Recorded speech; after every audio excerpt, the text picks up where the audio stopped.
yun po basically yung ginagawa natin aside from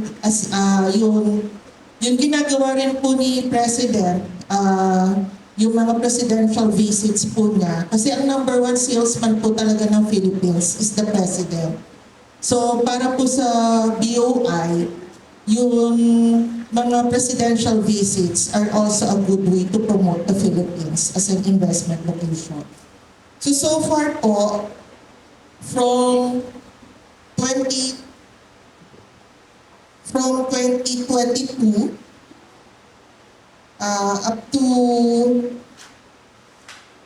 sandali po ha, up to April, ang ating generated investments. So from July 2022 to April 2024, we have a total of 2.368 trillion pesos of generated investments.